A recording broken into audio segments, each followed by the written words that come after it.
ما ادامه داریم. هیچ وقت ما رو هضم نمیشه کرد، به رنگین کمون سنگ نمیشه زد. میرسه پایان شب سپید دم، به زور قلبا رو فتح نمیشه کرد. زخمایی که میشونیم به عمق فکرن، به عمق نکبت. نسیم آزادی گفت به دریای خون که تعظیم کن جلوی ملت. شد موج نفرت، خرچنگ پرچم و میکشیم تو عمق ذلت. سازای مخالف به سلیقه دشمن کوک نمیشن. ما مجوز نمیگیریم، انقلابا با شرط و شروط نمیشن. و ما ادامه داریم تا وقتی ترانه های انقلاب خونده میشن. با سرنخ جنایت و لب و دوخته میشن و بوسه آتم خون میدن، عشقامون گله میشن. چون سرای قطع شده هیچ وقت خوب نمیشن.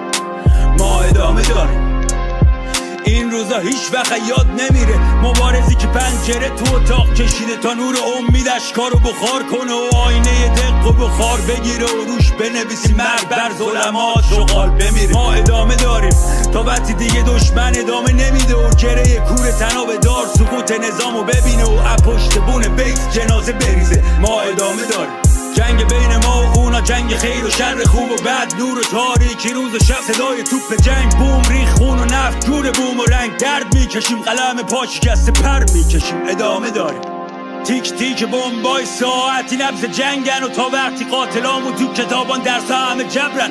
چند تا رو به خودمون میبریم قبل رفتن، براندازیم حرف آخر حرف اول.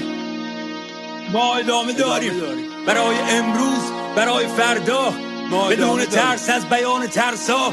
توان ایستادگی، توان فریاد با تمام وجودمون، تمام زخما. ما ادامه داریم، این یه عهده، یه تهدید، تسبیح چرخ خشونت، یه تسبیح، یه واقع است، یه تصمیم. ما ادامه داریم، چشمی که توی کوچه گم شده، بین ما ترک خون خوش شده.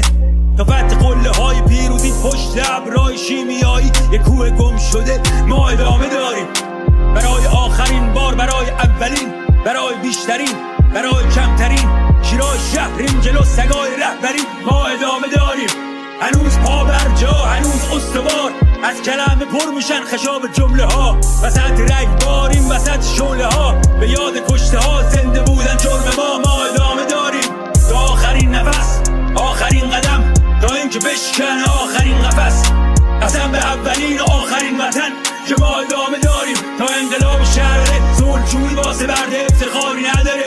به مادرم بگین که چشم راه نباشه تا پرچم و سیمرغ به اهتزاز